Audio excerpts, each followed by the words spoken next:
नमस्कार, स्वागत है आप सभी का डी न्यूज पर। आप देख रहे हैं मिड डे प्राइम और मैं हूं आपके साथ आरेंद्र। अगले 1 घंटे में हम बात करेंगे देश भर की बड़ों खबरों की, बताएंगे दुनिया भर में कौन कौन सी खबरों पे है सबकी नजर, क्या चल रहा है खेल और जगत में भी कुछ झलकियां फिल्म, कला और संस्कृति से जुड़ी खबरों की। लेकिन सबसे पहले इस वक्त की हेडलाइंस पर डालते हैं नजर।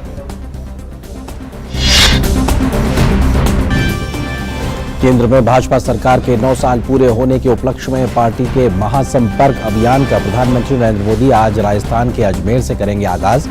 विशाल जनसभा को करेंगे संबोधित, जनता के सामने रखेंगे सरकार के 9 साल की उपलब्धियां। पुष्कर में प्रजापिता ब्रह्मा जी मंदिर में करेंगे पूजा अर्चना।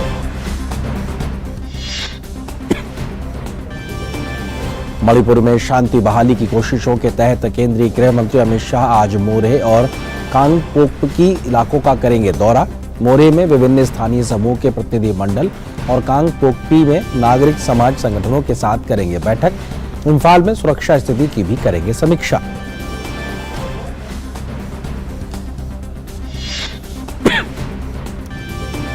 पॉपुलर फ्रंट ऑफ इंडिया के खिलाफ एनआईए की बड़ी कार्रवाई। फुलवारी शरीफ आतंकी मॉड्यूल मामले में एनआईए ने कर्नाटक, केरल और बिहार में करीब 25 जगहों पर की छापेमारी।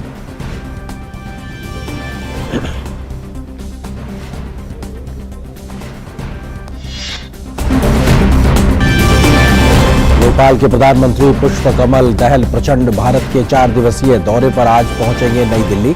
प्रधानमंत्री नरेंद्र मोदी के साथ द्विपक्षीय साझेदारी के विभिन्न क्षेत्रों पर करेंगे बातचीत। राष्ट्रपति और उपराष्ट्रपति से भी करेंगे मुलाकात।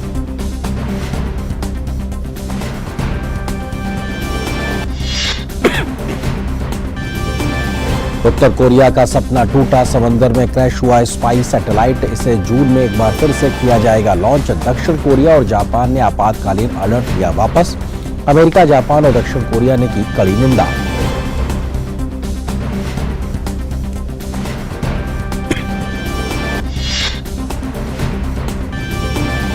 खेलो इंडिया यूनिवर्सिटी गेम्स में पूनम कुमावत ने 20 किलोमीटर रेस में जीता स्वर्ण पदक। आनंद कृष्णा ने लड़कों की और पूनम ने लड़कियों की 5000 मीटर रेस में स्वर्ण पदक पर किया कब्जा।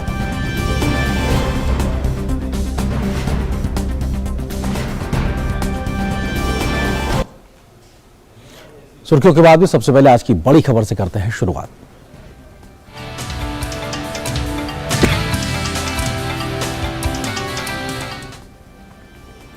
प्रधानमंत्री नरेंद्र मोदी आज राजस्थान की हृदय स्थली अजमेर जिले के दौरे पर रहेंगे।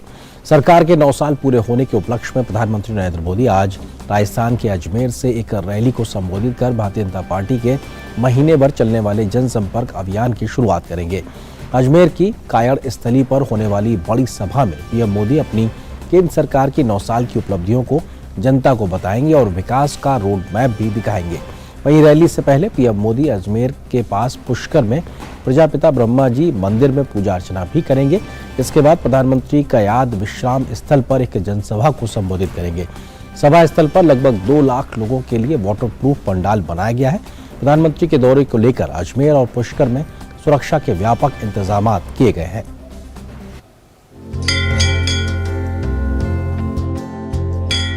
पृथ्वीराज चौहान की ऐतिहासिक नगरी प्रधानमंत्री नरेंद्र मोदी के स्वागत में दुल्हन की तरह सज कर तैयार है। अजमेर पहुंचने पर सबसे पहले पीएम मोदी विश्व प्रसिद्ध प्रजापिता ब्रह्मा जी मंदिर में दर्शन करेंगे। हमारे संवाददाता विशाल बैरिस्टो ने मंदिर के मुख्य पुजारी लक्ष्मी नारायण वशिष्ठ से विशेष बातचीत की। मैं इस वक्त पुष्कर के ब्रह्मा मंदिर में हूँ और पूरी दुनिया में ये अकेला एकमात्र ऐसा मंदिर है जहाँ पर ब्रह्मा जी की पूजा होती है। और मेरे साथ है यहाँ के मुख्य पुजारी, आइए हम उससे बात करते हैं। प्रधानमंत्री मोदी यहाँ पर आएंगे और पूजा अर्चना करेंगे। पंडित जी, किस तरह का प्रोग्राम रहेगा? हमारे देश के माननीय यशस्वी प्रधानमंत्री श्री नरेंद्र जी मोदी श्री ब्रह्मा मंदिर पधार रहे हैं, तो हम सभी पुष्कर वासियों को और समस्त पुजारी परिवार को अत्यंत ही हर्ष और प्रसन्नता का विषय है। सबसे पहले उनको भगवान ब्रह्मा जी की प्रतिमा, ब्रह्मा जी गायत्री जी के प्रतिमा के बारे में संक्षेप में इतिहास बताया जाएगा। तत्पश्चात माननीय मोदी जी को जो है भगवान श्री ब्रह्मा जी की पूजा आरती कराई जाएगी। अंदर गर्भगृह में एक परिक्रमा होगी और तत्पश्चात माननीय मोदी जी का माल्यार्पण कर स्वागत किया जाएगा, पगड़ी पहनाई जाएगी और प्रसाद भेंट किया जाएगा। एवं साथ ही एक भगवान ब्रह्मा जी की जो है तस्वीर उनको भेंट की जाएगी। मंदिर में प्रधानमंत्री के आगमन की खबर से लोगों में बहुत उत्साह है।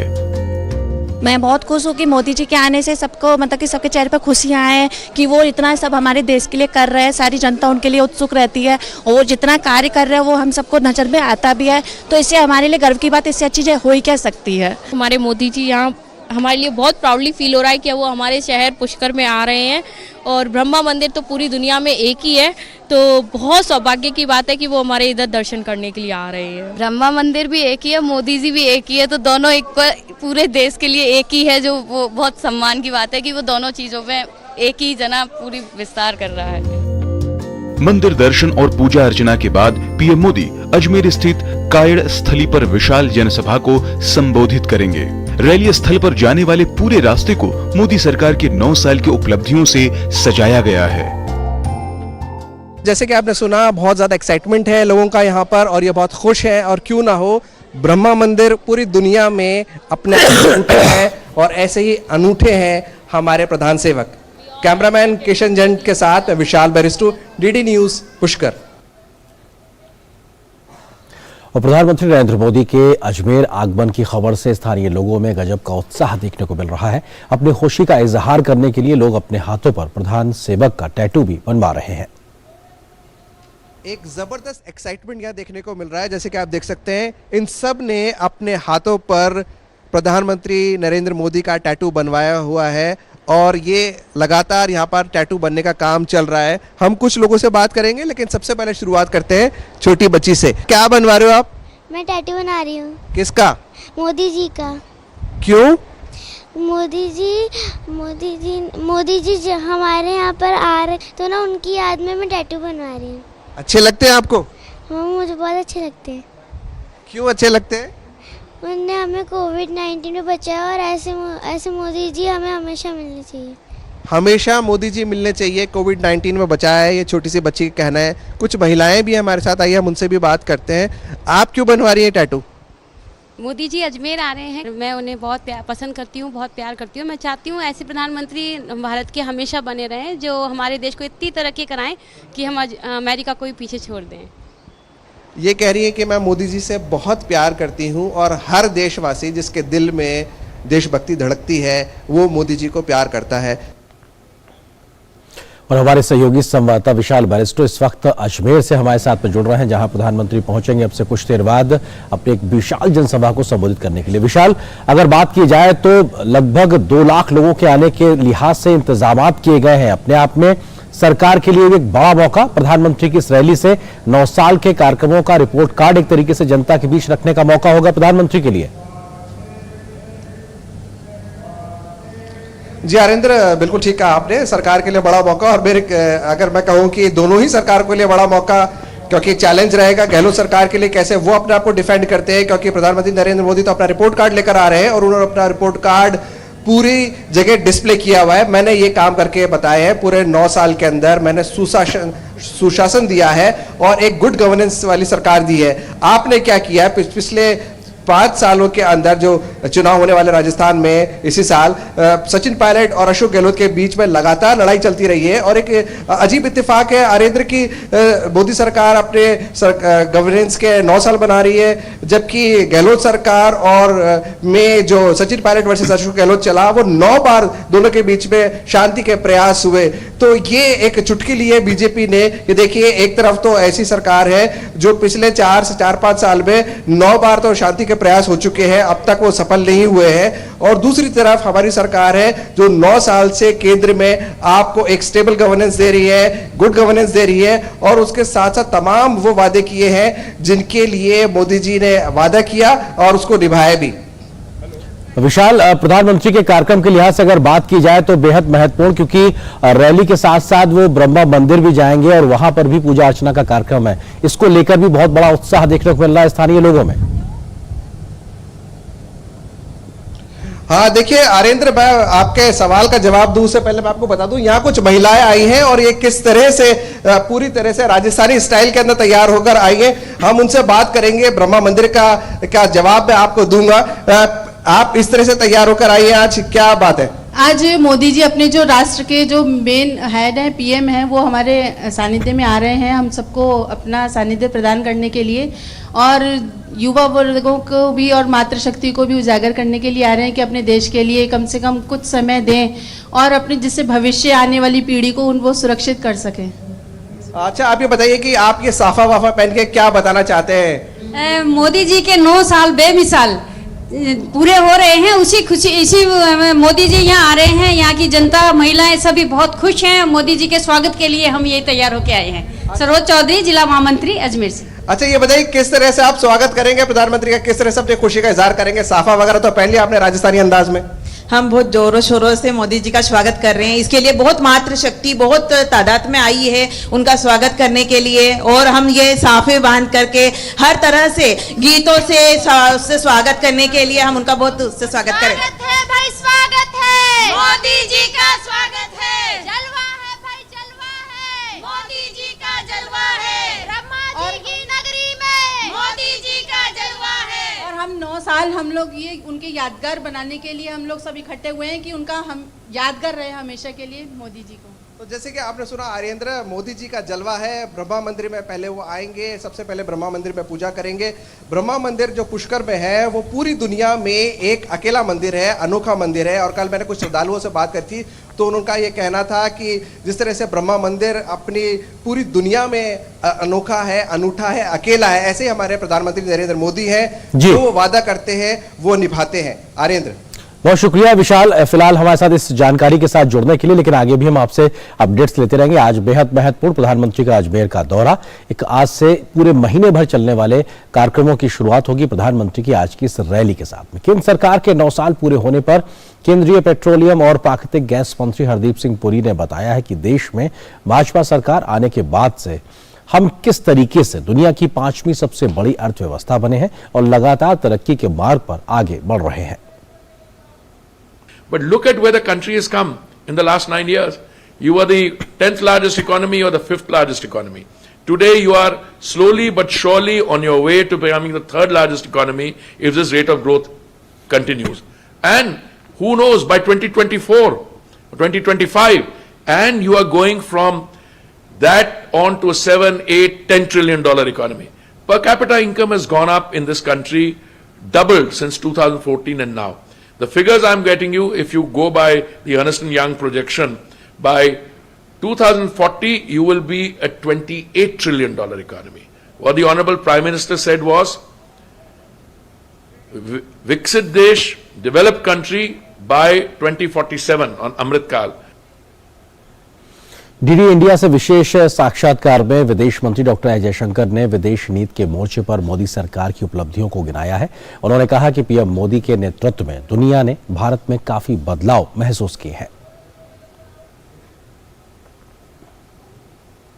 Yes, India has changed.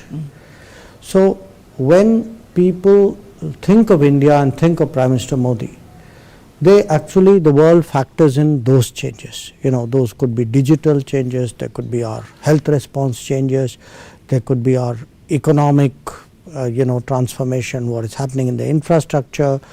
So there is that, the changing India, for which much of the world sees that as quite rightly linked to Prime Minister Modi's policies. The second is actually changing world, that this is a very turbulent world, it's very uncertain, it's very volatile. As it is, there were these big shifts which were taking place. Then you had the COVID, which was a once in a century event. Then you have the Ukraine conflict. So you have a changing India, you have a changing world. विदेश मंत्री doctor S Jaishankar ने से इस पूरी खास बातचीत को आज आप शाम 7 बजे डीडी इंडिया के इंडियन डिप्लोमेसी नामक कार्यक्रम में देख सकते हैं। भारतीय जनता पार्टी ने 9 साल पूरे होने के मौके पर केंद्रीय मंत्री जितेंद्र सिंह ने बताया है कि देश 2014 से लेकर अब तक काफी तरक्की कर चुका है। उन्होंने आगे कहा कि पहले देश के युवा को काम के बेहतर अवसरों के लिए बाहर जाना पड़ता था, अब वह हमारे खुद के देश में ही हर चीज को संभव कर पा रहा है। 9 बरस की क्या उपलब्धियां हैं, ये तो खैर आंकड़े भी उपलब्ध हैं और आंकड़े हम आपको गिनवा भी सकते हैं, लेकिन उससे भी अधिक आप इसको एक पहली नजर से देखेंगे तो समझ में तब आएगा जब आप इसकी तुलना करेंगे कि 2014 से पहले का क्या दृश्य था और आज 2023 में क्या है। हमारे युवा बाहर जाने को उत्सुक थे कि यहाँ पर तो अब कोई भविष्य नहीं रहा, यहाँ वंशवाद है, वही भतीजावाद है और जो घोटालों से फायदा लेगा उसी को है। और मैंने उस दिन सायंकाल जब 6 बजे के लगभग मोदी जी का शब्द ग्रहण हुआ था तो एक छोटा सा ब्लॉग लिखा था कि this is the beginning of the journey from pessimism to optimism. और आप देखिए आज क्या आलम है। आज हिंदुस्तान का रुतबा इतना यकदम बढ़ गया। और रुक करते कुछ और इस वक्त की ताजा तरीन खबरों की ओर।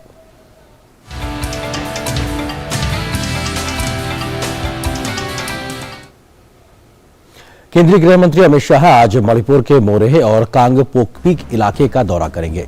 अमित शाह मोरेह में विभिन्न स्थानीय समूह के प्रतिनिधिमंडल के साथ बातचीत करेंगे और उसके बाद कांगपोकपी में नागरिक समाज संगठनों के साथ बैठक करेंगे। गृह मंत्री इम्फाल में सुरक्षा स्थिति की समीक्षा भी करेंगे। इससे पहले गृह मंत्री अमित शाह ने कल सुरक्षा से जुड़े वरिष्ठ अधिकारियों के साथ बैठक की और शांति भंग करने वालों से सख्ती से निपटने के निर्देश दिए हैं। गृह मंत्री अमित शाह ने मणिपुर में सांप्रदायिक हिंसा के पीड़ितों के लिए 10 लाख रुपए तक के मुआवजे का ऐलान किया है। इस मुआवजे में केंद्र और राज्य सरकार 5-5 लाख रुपए देगी। इसके साथ ही मृतक के परिवार के किसी एक सदस्य को सरकारी नौकरी देने का फैसला भी किया गया है। गृह मंत्री अमित शाह ने हिंसा से सबसे ज्यादा प्रभावित चुराचांदपुर का भी दौरा किया। वहीं गृह मंत्री की अध्यक्षता में राजनीतिक दलों की बैठक हुई जिसमें शांति बनाए रखने पर सहमति बनी है। और इम्फाल से इस वक्त हमारे सहयोगी संवाददाता उर्मिलेश भट्ट हमारे साथ में जुड़ रहे हैं। उर्मिलेश, अगर आपसे समझना चाहें कि इस वक्त की स्थिति शांति व्यवस्था को लेकर क्या है, और क्योंकि गृह मंत्री अमित शाह का दौरा है, तमाम प्रयास वो लगातार कर रहे हैं शांति स्थापित करने को लेकर, आज का क्या कुछ महत्वपूर्ण कार्यक्रम?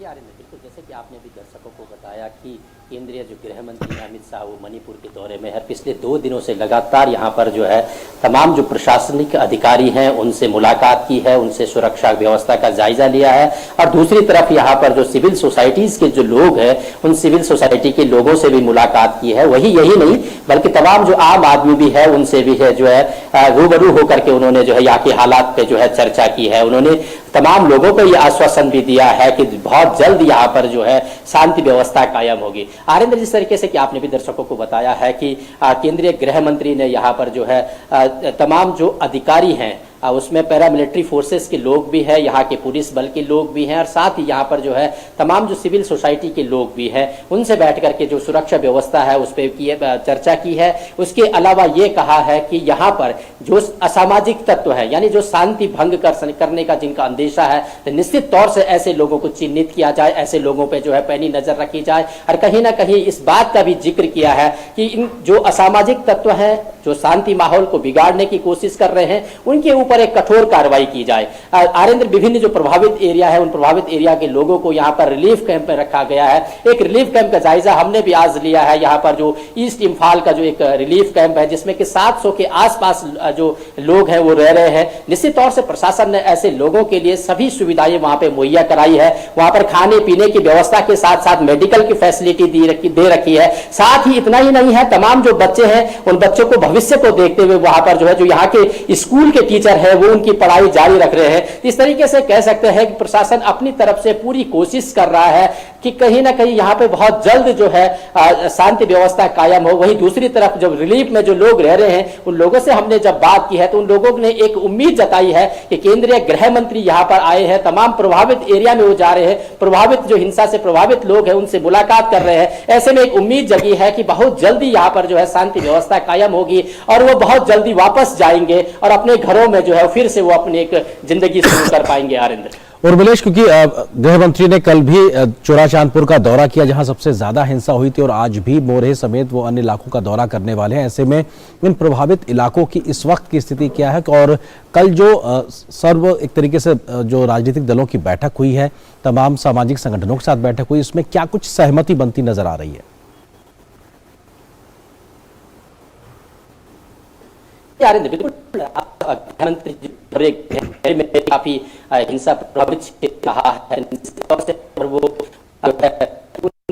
सिविल सोसाइटी के लोग हैं, आर्मी के लोग हैं, पैरामिलिट्री फोर्सेस हैं, तो उनसे सुरक्षा व्यवस्था पे जो है गृह मंत्री ने चर्चा की है और सिविल सोसाइटी के लोगों को आश्वासन दिया है कि सरकार पूरी तरीके से आपके साथ है, बहुत जल्दी यहाँ पर शांति व्यवस्था कायम की जाएगी। और दूसरी तरफ अगर बात की जाए तो यहाँ पर जो यहाँ के सीएम और यहाँ के एमएलए है उनके साथ भी जो है केंद्रीय गृह मंत्री ने अलग से बैठक की है। सर्वदलीय राजनीतिक जो दल है उनके साथ भी बैठक की है। सबके साथ ही आश्वासन उन्होंने कहा है कि केंद्र सरकार जो है पूरी कोशिश में है, हर तरीके से यहाँ के जो लोग हैं उन लोगों के साथ खड़ी है। और ये दिखाई भी देता है आरिंद्र कहीं ना कहीं, क्योंकि केंद्रीय गृह मंत्री यहाँ पर जो है आज तीसरा दिन केंद्रीय गृह मंत्री का है, तो ये देखा जा सकता है कि किस तरीके से केंद्र सरकार जो है यहाँ पर मणिपुर के लोगों के साथ जो है खड़ी है। और तमाम, क्योंकि ये एक बड़ा चैलेंज ये है कि ये जो दंगे यहाँ पे हुए हैं, जो हिंसा यहाँ पर हुई है, उस हिंसा में सरकार को ये अंदेशा है कि कहीं ना कहीं कोई दूसरा उपद्रवी दल जो है उसमें शामिल ना हो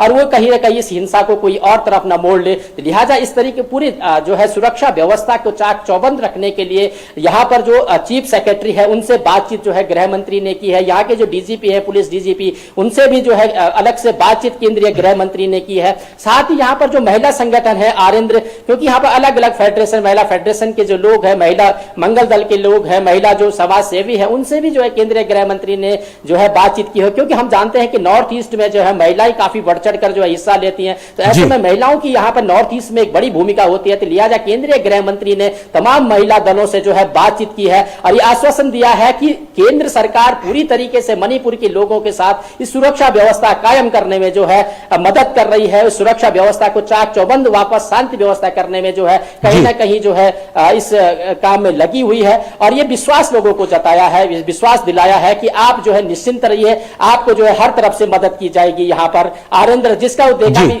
जा सकता है एक कि जो प्रभावित लोग हैं उनको जो है 10 लाख का मुआवजा दिया गया है और तमाम उन लोगों को जो है जो प्रभावित लोग हैं उनको घरों से एक एक आदमी को सरकारी नौकरी देने की भी बात की गई है। तो ऐसे में कह सकते हैं कि अमित शाह इसमें पहली नजर बनाए हुए, मंत्रालय इसमें पहली नजर हुआ है। तो अब जो है बहुत जल्दी यहाँ के लोगों को उम्मीद है कि यहाँ पर जल्दी से जल्दी शांति व्यवस्था कायम होगी। आरिंद्र, बिल्कुल, हमें उम्मीद करते हैं जल्दी शांति व्यवस्था कायम होगी और निश्चित तौर से गृह मंत्री अमित शाह ने खुद कमान संभाली है शांति व्यवस्था को कायम करने के हर संभव प्रयास करने के लिए।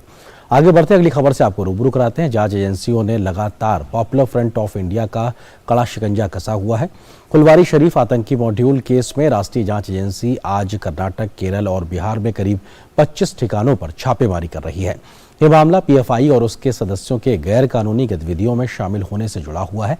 ऐसा संदेह था कि पीएफआई के सदस्य पटना के फुलवारी शरीफ इलाके में अपनी योजनाओं पर चर्चा करने के लिए इकट्ठे हुए थे। यह मामला शुरू में 12 जुलाई 2022 को बिहार के फुलवारी शरीफ पुलिस स्टेशन में दर्ज किया गया था और बाद में इस मामले की जांच एनआईए ने अपने हाथ में ले ली थी।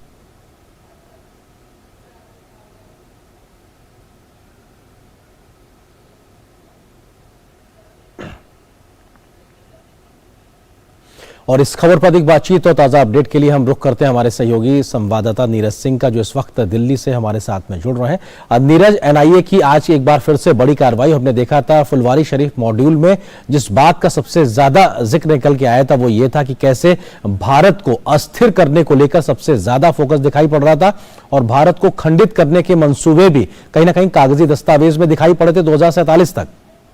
देखिए, बिल्कुल दिखाई दिए थे और जिस तरीके से बिहार के फुलवारी शरीफ में जो कैंप आयोजित किए जा रहे थे उसमें उसका मकसद भी यही था कि भारत को कैसे अस्थिर करना है, कैसे भारत के अंदर दंगे फैलाने, किस तरीके से भारत के अंदर आतंकवादी गतिविधियों को अंजाम देना है, उससे रिलेटेड तमाम डॉक्यूमेंट्स भी मिले थे और किताबें भी मिली थी। आपको पता होगा आरिंद्र के किस तरीके से वहाँ ट्रेनिंग कैंप आयोजित किए जा रहे थे। कराटे के प्रशिक्षण के नाम पर वहां पर कैंप खोले गए थे, जबकि वहां देश विरोधी गतिविधियों को संचालित किया जा रहा था, युवाओं को भड़काया जा रहा था। यही कारण है कि उस समय आप देखें कि एनआईए ने लगातार छापेमारी की कार्रवाई की थी और उस समय कई लोगों को हिरासत में लिया था। उनसे जो इनपुट मिला था उसके बाद देश भर में एनआईए के छापे हुए थे अलग अलग राज्यों में और आज 25 जगह पर एनआईए के छापे चल रहे हैं, जिसमें 16 जगह कर्नाटक में है और इसके अलावा केरल और बिहार के अंदर, बिहार में भी एनआईए की टीम पहुंची और अभी जो जानकारी लेटेस्ट समय भी जानकारी मिली है कि वहां से 2 लोगों को हिरासत में लिया है और 2 लोगों को हिरासत में लेने के बाद पूछताछ चल रही है। तो ये कह सकते हैं कि एक बड़ी कार्रवाई है एनआईए की और जिस तरीके से पीएफआई के संगठन से जुड़े जो इनके कार्यकर्ता हैं, जो इनके नेता हैं, उनके खिलाफ लगातार कार्रवाई एनआईए कर रही है, क्योंकि कई सारे ऐसे इनपुट एनआईए को मिले कि ये गांव-गांव में जाकर युवाओं को भड़का रहे हैं, बेरोजगार जो युवा हैं उनको टारगेट कर रहे हैं ताकि देश के अंदर अराजकता फैलाई जा सके और इसके अलावा सामाजिक जो सौहार्द है उसको बिगाड़ने की कोशिश की जा सके। छापेमारी की कार्रवाई अभी भी लगातार चल रही है। जी, बहुत बहुत शुक्रिया नीरज, हमारे साथ इस खबर पर जुड़ने के लिए। आगे भी अपडेट्स लेकर हम आपके पास आते रहेंगे जानने के लिहाज से। तो वहीं कर्नाटक में लोकायुक्त ने आज तड़के कुछ जगहों पर छापेमारी की है। तुमकुरू में KIADV अधिकारी नरसिम्हा मूर्ति के आवास पर जांच चल रही है, जबकि हावेरी के रानी बेन्नूर में निर्मित केंद्र के सब डिविजनल प्रोजेक्ट इंजीनियर के घर के परिसर में अलग से तलाशी ली जा रही है।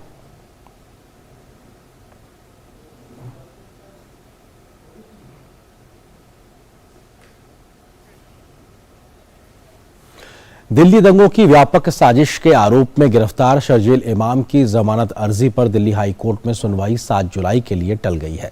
हाई कोर्ट ने कहा है कि इस मामले में अभी तुरंत सुनवाई की जरूरत नहीं है, क्योंकि सिर्फ इस केस में जमानत मिलने पर उसका जेल से बाहर आना संभव नहीं होगा। शर्जील की केस से संबंधित दूसरी याचिकाएं 7 जुलाई को सुनवाई के लिए लगी हैं। सब पर एक साथ सुनवाई होगी। 2000 रुपए के नोट को बिना किसी पहचान पत्र या जमा पर्ची के बदलने की इजाजत देने के खिलाफ सुप्रीम कोर्ट में याचिका दायर की गई है। अश्विनी उपाध्याय की ओर से दायर याचिका में भारतीय रिजर्व बैंक और भारतीय स्टेट बैंक के नोटिफिकेशन के उस हिस्से को चुनौती दी गई है जो बिना कोई पहचान पत्र जमा कराए नोट बदलने की इजाजत देता है। इससे पहले दिल्ली हाई कोर्ट ने इस याचिका को खारिज कर दिया था। इस फैसले को उपाध्याय ने सुप्रीम कोर्ट में चुनौती दी है। और अब नजर डालते हैं कुछ और राष्ट्रीय महत्व की खबरों पर।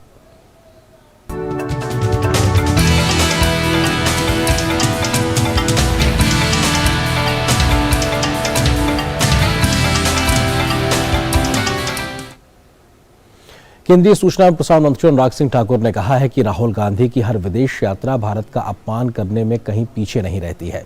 इस बार की यात्रा भी उसी दिशा में है, जहां वे अपमान तो प्रधानमंत्री मोदी का करना चाहते हैं, लेकिन अंत में देश का अपमान करने से राहुल गांधी नहीं चूकते। राहुल गांधी जी की हर विदेश यात्रा भारत का अपमान करने में कहीं पीछे नहीं रहती और इस बार की प्रायोजित ये विदेश यात्रा भी उसी दिशा में है, जहां वो अपमान तो प्रधानमंत्री मोदी जी का करना चाहते हैं, लेकिन अंत में देश का अपमान करने से नहीं हटते। पूर्व में भी आप देखें, वो भारत को एक राष्ट्र ही नहीं मानते, वो तो राज्यों का संघ कहते हैं और भारत के बढ़ते कदमों पर भी प्रश्न चिन्ह खड़ा करते हैं। आखिरकार राहुल गांधी जी विदेश में जाकर क्या पाना चाहते हैं? इस प्रायोजित कार्यक्रम के अंतर्गत वो क्या प्राप्त करने गए हैं? क्या देश के ऊपर कीचड़ उछालना ही उनका एक काम रह गया है? अंतर देखिए, जब जब राहुल जी बाहर गए तब तब उन्होंने देश के ऊपर प्रश्न चिन्ह खड़े किए, देशवासियों के ऊपर प्रश्न चिन्ह खड़े किए। वहीं वरिष्ठ बीजेपी नेता मुख्तार अब्बास नकवी ने कांग्रेस के आरोपों पर जोरदार हमला बोला है। उन्होंने कहा है कि कांग्रेस पार्टी को यह बर्दाश्त नहीं हो रहा कि प्रधानमंत्री मोदी जी कैसे विश्व में लोकप्रिय नेता बन गए हैं। दरअसल उनके सामंती और सांप्रदायिक वोटों की जागीरदारी को मोदी जी ने समावेशी विकास के हथियार से ध्वस्त कर दिया है। एक तरफ इस घमंडी घराने के घोचू घरौंदे की सनक और दूसरी तरफ भारत की धाक और मोदी जी की धमक।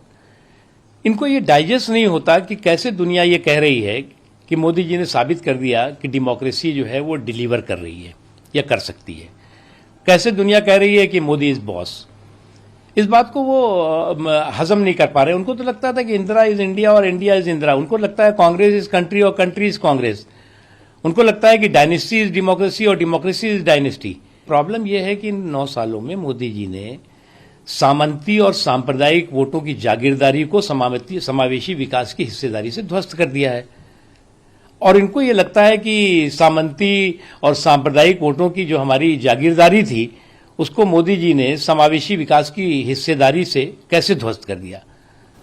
और इसलिए ये बौखलाहट भरी बातें, बेवकूफ़ी भरी बातें इनकी सुनाई पड़ती है। नेपाल के प्रधानमंत्री पुष्पकमल दहल प्रचंड 4 दिवसीय आधिकारिक यात्रा पर आज नई दिल्ली पहुंचे हैं। पिछले साल दिसंबर में कार्यभार संभालने के बाद यह उनकी पहली द्विपक्षीय विदेश यात्रा होगी। प्रचंड इस उच्च स्तरीय प्रतिनिधिमंडल के साथ भारत की यात्रा करेंगे। इस दौरान वह दोनों देशों के बीच सदियों पुराने संबंधों को मजबूती देने के लिए प्रधानमंत्री नरेंद्र मोदी के साथ द्विपक्षीय बातचीत करेंगे। पुष्पकमल दहल प्रचंड इस दौरान राष्ट्रपति और उपराष्ट्रपति से भी मुलाकात करेंगे। इसके अलावा नेपाल के प्रधानमंत्री उज्जैन में प्रसिद्ध महाकालेश्वर मंदिर और इंदौर में एक IT विशेष आर्थिक क्षेत्र SEZ का भी दौरा करेंगे।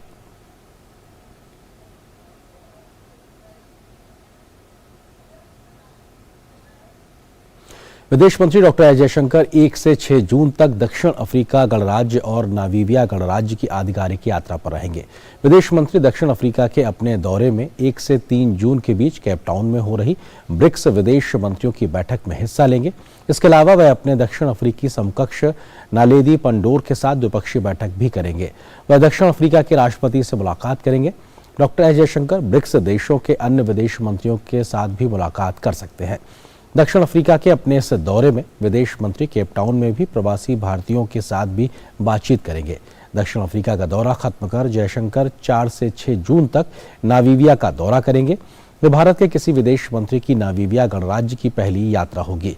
यात्रा के दौरान विदेश मंत्री के शीर्ष नेतृत्व से मुलाकात करेंगे और सरकार के अन्य मंत्रियों से भी उनका मुलाकात का कार्यक्रम है। विदेश मंत्री नामीबिया के उप प्रधानमंत्री नेटुम्बो नंदी नतहवाह के साथ भारत नामीबिया संयुक्त आयोग की सह अध्यक्षता भी करेंगे।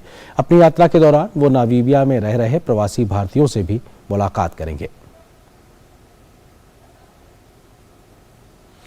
इक्वेटोरियल गिनी और बाद में नाइजीरिया में हिरासत में लिए गए 16 भारतीय नागरिकों की करीब 10 महीने के बाद भारत वापसी होगी। रविवार को नाइजीरियाई नौसेना ने उन्हें रिहा कर दिया। इसमें से जहाज के मुख्य अधिकारी सानू जोस भी हैं। कोच्चि में उनकी पत्नी मैटिल्डा ने उनके लिए भारत के उन राजनयिक नेताओं का आभार जताया जो मुश्किल घड़ी में उनके साथ खड़े थे। सानू जोश इक्वेटोरियल गिनी और बाद में नाइजीरिया में हिरासत में लिए गए थे। गौर करने वाली बात यह है कि अभी 2 दिन पहले ही पहली बार रक्षा मंत्री राजनाथ सिंह नाइजीरिया के दौरे पर गए थे और किसी भी भारतीय रक्षा मंत्री की यह पहली नाइजीरिया यात्रा थी। It has been 10 months as the ship Heroic Eden has been detained in Nigeria. So on August 8, 2022, the ship has been detained in Equatorial Guinea, and on the month of November, the ship has been moved to this Nigeria.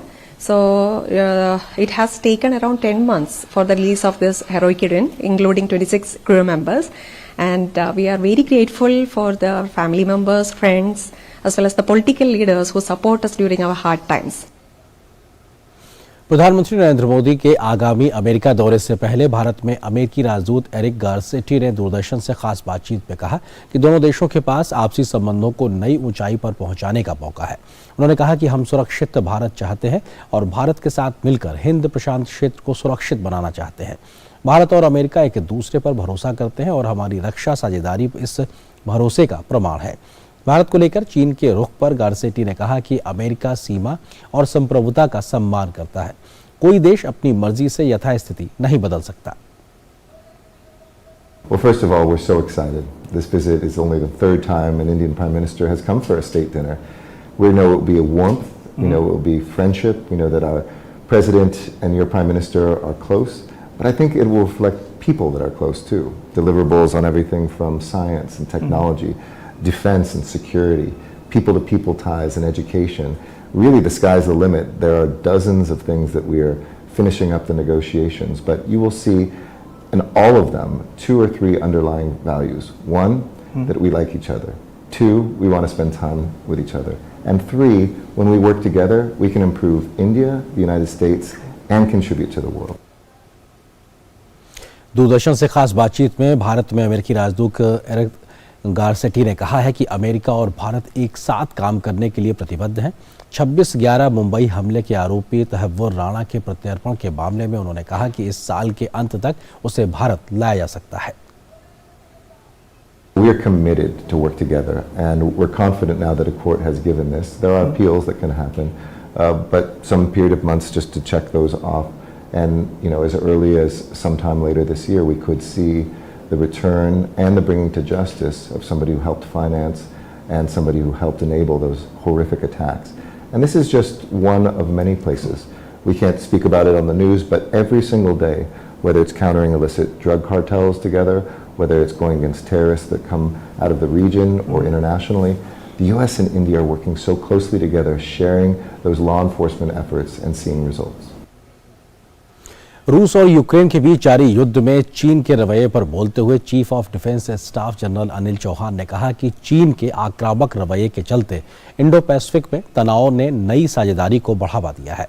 Chief of defence staff general Anil Chauhan ने दिल्ली में आयोजित BrahMos users meet 2023 को संबोधित करते हुए कहा कि आज देशों के बीच अनिश्चितता है और हर कोई भविष्य के लिए खुद को सुरक्षित करना चाहता है। वहीं बदलती परिस्थितियों के बीच कई देशों ने सुरक्षा क्षेत्र में बजट को बढ़ाया है। सीडीएस ने ब्रह्मोस को आज के समय का ब्रह्मास्त्र बताया।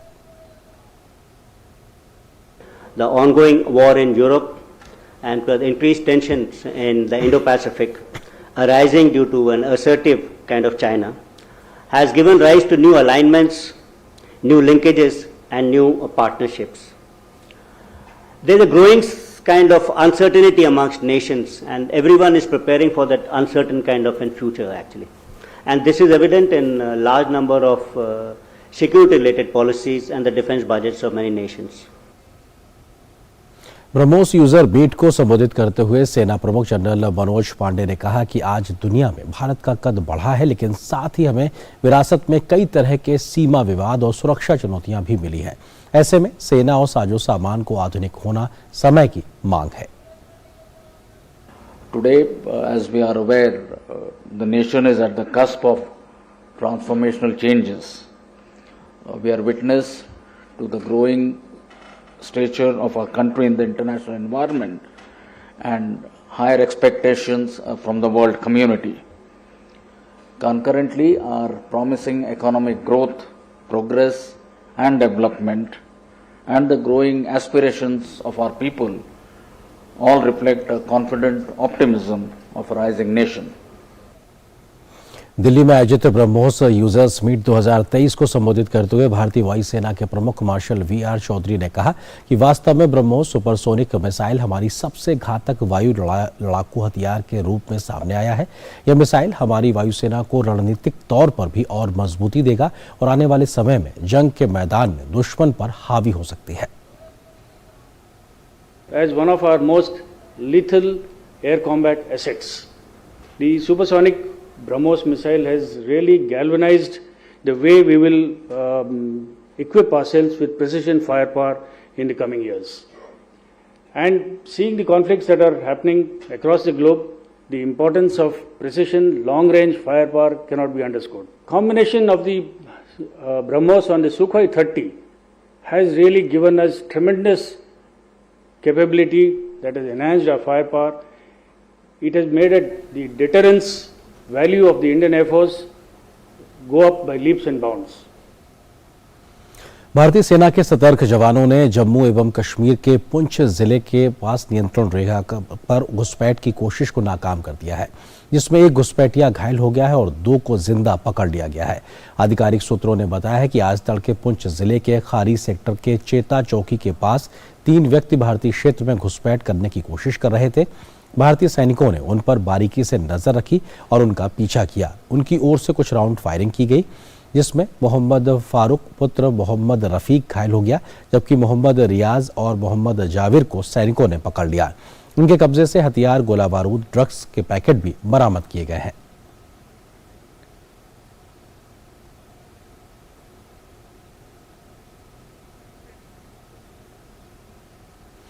पंजाब में 14 महीने पुरानी आम आदमी पार्टी की भगवंत मान सरकार ने आज तीसरी बार मंत्रिमंडल का विस्तार किया है। राज्यपाल बनवारी लाल पुरोहित ने बुधवार को जालंधर जिले से विधायक बलकार सिंह और गुरमीत सिंह खुड्डिया को कैबिनेट मंत्री के रूप में पद व गोपनीयता की शपथ दिलाई। बलकार सिंह पंजाब पुलिस की नौकरी छोड़कर आम आदमी पार्टी में शामिल हुए थे। गुरमीत सिंह ने विधानसभा चुनाव में पूर्व मुख्यमंत्री प्रकाश सिंह बादल को हराया था। निकाय मंत्री इंद्रवीर सिंह निज्जर की छुट्टी करने के बाद 2 नए मंत्रियों को आज ही राज्यपाल ने पद व गोपनीयता की शपथ दिलाई है। स्वास्थ्य और परिवार कल्याण मंत्रालय ने OTT प्लेटफॉर्म्स पर तंबाकू विरोधी चेतावनी के लिए नए नियमों की अधिसूचना जारी की है। यह अधिसूचना OTT प्लेटफॉर्म्स को तंबाकू विरोधी चेतावनी संदेश दिखाने के लिए बाध्य करती है। अधिसूचना में कहा गया है कि दिशा निर्देशों का पालन न करने पर सख्त कार्रवाई की जाएगी। और अब देखते हैं व्यापार जगत की क्या है आज की बड़ी खबरें।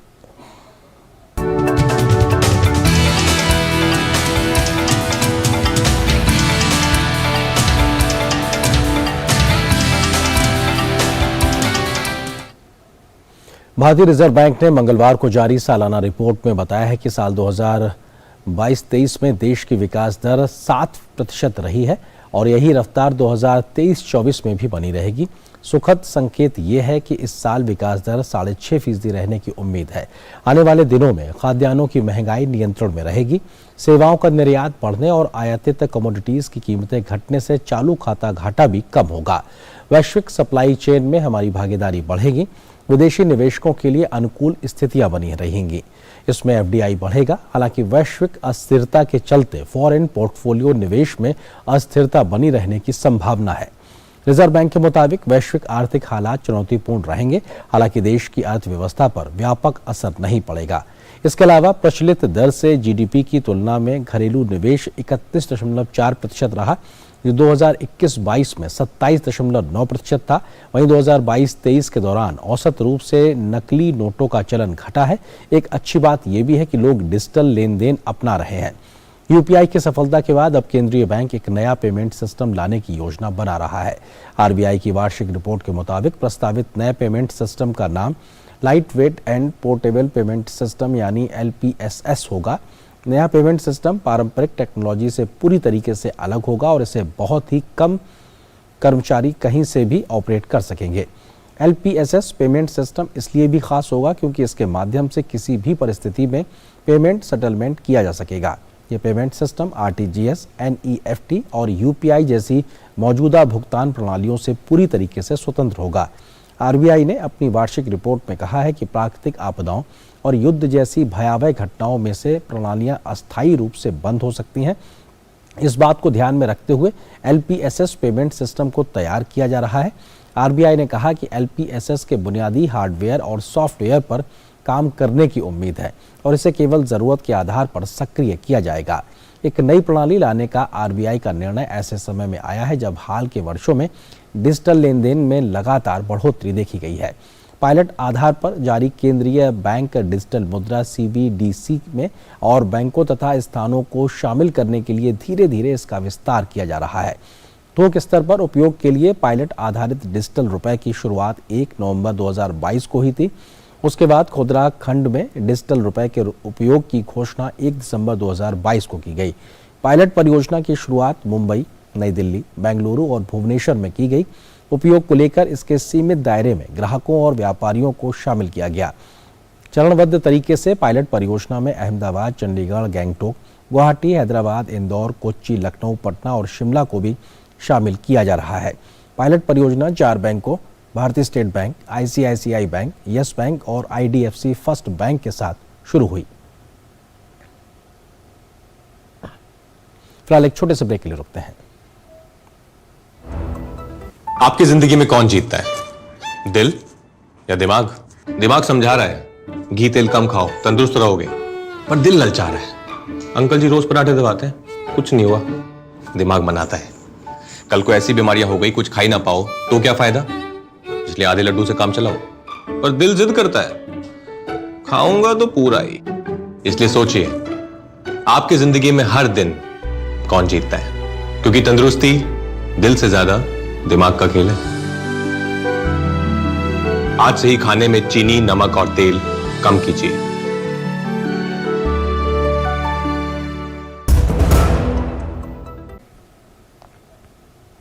और ब्रेक के बाद देखते हैं खेल जगत में क्या है आज की बड़ी खबरें।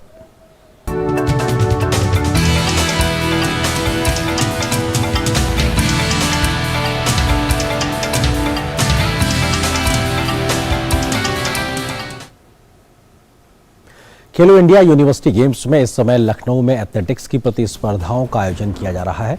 महिलाओं की 20 किलोमीटर रेस वॉक में पूनम कुमावत ने स्वर्ण पदक जीतने में सफलता हासिल की है। मोहनलाल सुखाड़िया यूनिवर्सिटी की पूनम ने रेस के अंत में अन्य खिलाड़ियों से काफी दूरी बना ली थी। दूसरे स्थान पर रहते हुए पंजाब यूनिवर्सिटी की पायल ने रजत पदक जीता है। वहीं महाराजा गंगा सिंह यूनिवर्सिटी की निकिता लांबा ने कांस्य पदक हासिल किया है।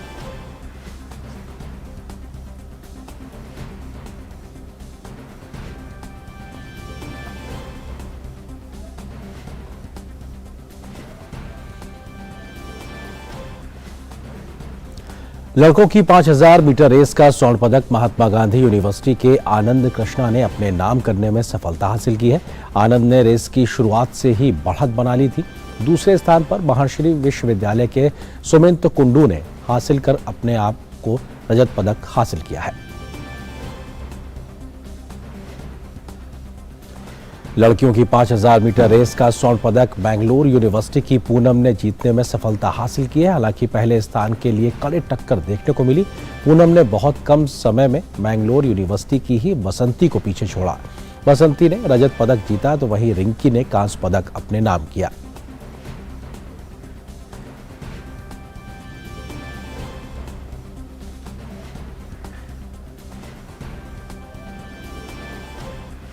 गोरखपुर में आज रोइंग के फाइनल मुकाबले खेले जा रहे हैं। महिलाओं की 500 metre LW2XF1 Guru Nanak university ने स्वर्ण पदक अपने नाम किया।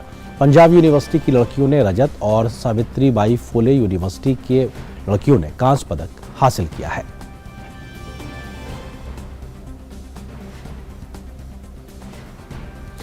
थाईलैंड ओपन बैडमिंटन में पुरुष एकल के किदाम्बी श्रीकांत पहले दौर में हार कर बाहर हो गए हैं। श्रीकांत को 3 गेम तक चले मुकाबले में चीन के वेंग होंग यांग ने शिकस्त दी है। चीन के खिलाड़ी ने मैच को 21-8, 16-21, 21-14 से हराया है। पुरुष एकल में भारत के किरण जॉर्ज ने एक बड़ा उलटफेर करते हुए दूसरे दौर में जगह बना ली है। किरण ने पहले दौर के मुकाबले में विश्व चैंपियनशिप में रजत पदक जीतने वाले चीन की शी यू की को 21-18, 22-20 से हराकर प्री क्वार्टर फाइनल में प्रवेश किया है। मलेशिया मास्टर्स में अच्छा प्रदर्शन करने वाली पीवी सिंधु का सामना पहले दौर में कनाडा की मिशेल ली से होगा। सिंधु पिछले सप्ताह मलेशिया मास्टर्स के सेमीफाइनल में पहुंची थी।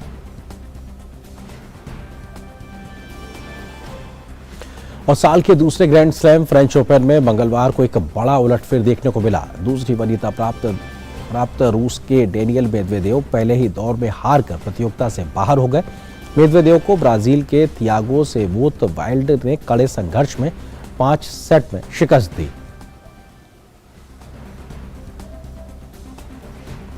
पुरुष एकल में ही चौथी वरीयता प्राप्त कैस्पर रूड ने आसान जीत के साथ दूसरे दौर में प्रवेश किया। कैस्पर रूड ने क्वालिफायर खिलाड़ी एलियास यामेर को सीधे सेटों में 6-4, 6-3, 6-2 से शिकस्त दी। रूड को पिछले साल इस टूर्नामेंट के फाइनल में राफेल नडाल से शिकस्त मिली थी।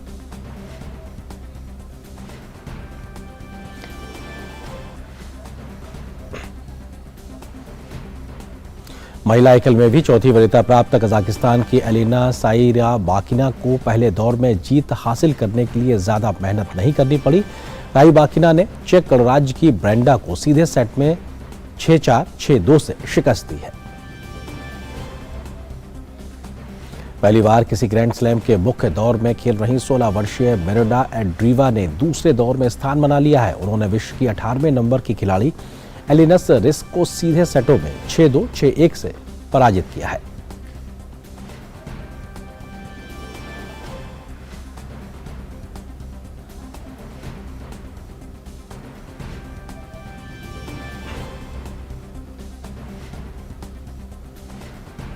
और अब बात उन खबरों की जो दुनिया भर में सुर्खियां बनी हुई हैं।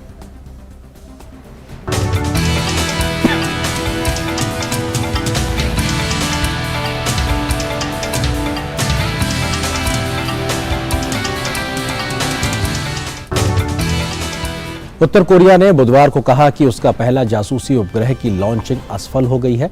उत्तर कोरिया ने कहा कि जासूसी उपग्रह ले जा रहे रॉकेट अपने पहले और दूसरे चरण के बाद कोरियाई प्रायद्वीप के पश्चिमी तट के पानी में दुर्घटनाग्रस्त हो गया। उन्होंने कहा कि लॉन्चिंग विफल होने के कारणों की जांच कर रहे हैं।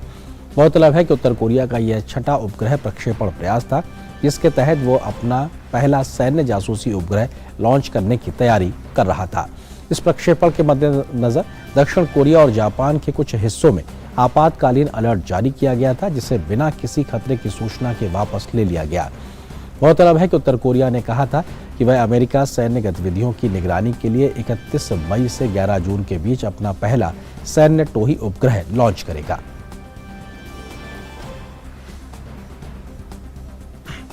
जापान की सरकार ने पुष्टि की है कि उत्तर कोरिया का उपग्रह प्रक्षेपण का प्रयास विफल हो गया है। जापानी सरकार के प्रवक्ता हिरोकाजु मात्सुयोनो ने कहा है कि यह उपग्रह कोरियाई प्रायद्वीप के पश्चिमी तट में दुर्घटनाग्रस्त हो गया। हिरोकाजु मात्सुनो ने कहा कि आज सुबह लगभग 6:28 पर उत्तर कोरिया ने अपने पश्चिमी तट पर तोंगचांग री क्षेत्र से दक्षिण दिशा में एक संभावित बैलिस्टिक मिसाइल का प्रक्षेपण किया। हालांकि लगभग 6:35 पर यह उड़ान के दौरान गायब हो गया।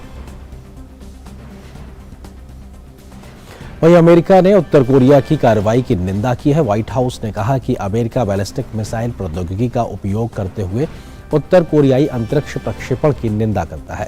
व्हाइट हाउस ने साथ ही कहा है कि वह क्षेत्र के अपने सहयोगियों के साथ स्थिति का आकलन कर रहा है। गौरतलब है कि उत्तर कोरियाई मीडिया ने कहा है कि रॉकेट के दूसरे चरण की खराबी के बाद उपग्रह प्रक्षेपण विफल हो गया, जिससे बूस्टर और पेलोड समुद्र में गिर गए। पाकिस्तान में आर्थिक और राजनीतिक उथल पुथल का सिलसिला अगर जारी रहता है तो देश में गंभीर खाद्य संकट पैदा होने की आशंका है। संयुक्त राष्ट्र की एक रिपोर्ट के अनुसार इससे 2022 की बाढ़ के दुष्परिणाम और गंभीर हो सकते हैं। रिपोर्ट में जून से नवंबर 2023 की अवधि शामिल की गई है और इसे खाद्य तथा कृषि संगठन और विश्व खाद्य कार्यक्रम के संयुक्त रूप से तैयार किया है। पाकिस्तान में राजनीतिक अस्थिरता और सुधारों के अभाव को देखते हुए अंतर्राष्ट्रीय मुद्रा कोष ने एक महत्वपूर्ण ऋण सहायता जारी करने से इनकार कर दिया है। यूक्रेन के लुहांस्क क्षेत्र में कल रात में हुई बमबारी में कम से कम 5 लोग मारे गए तो वहीं 19 अन्य लोग घायल हो गए। लुहांस्क क्षेत्र में रूसी प्रशासकों ने हमले के लिए यूक्रेनी सेना को दोषी ठहराया है। यूक्रेनी सेना ने करपाती गांव में एक पोल्ट्री फार्म पर हमला करने के लिए हिमार्स रॉकेट लॉन्चर का इस्तेमाल किया। मॉस्को यूक्रेन के लगभग पूरे लुहांस्क क्षेत्र को नियंत्रित करता है। यूक्रेन की ओर से तत्काल कोई प्रतिक्रिया नहीं आई है, लेकिन यूक्रेन या रूस में रूसी नियंत्रित क्षेत्र में हमले के लिए कीव लगभग सार्वजनिक रूप से जिम्मेदारी का दावा नहीं करता है। दोनों पक्ष रूस द्वारा फरवरी 2022 में शुरू किए गए 15 महीने लंबे युद्ध में नागरिकों को निशाना बनाने से इनकार करते आ रहे हैं। इससे पहले दक्षिण पश्चिमी रूस के बेलगोरोद क्षेत्र में यूक्रेन ने मॉस्को और आसपास के क्षेत्र पर ड्रोन से हमला किया। यूक्रेनी हमले में एक नागरिक की मौत हो गई है, जबकि 2 अन्य लोग घायल हो गए हैं। घायलों को उपचार के लिए अस्पताल में भर्ती कराया गया है।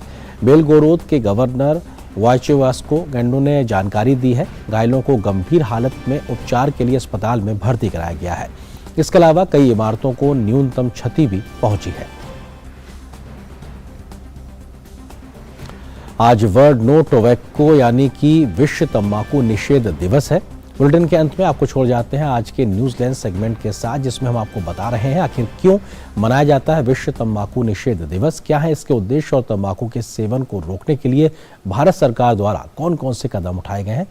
आप देखिए इस खबर को। मुझे और मेरी पूरी टीम को दीजिए इजाजत। नमस्कार।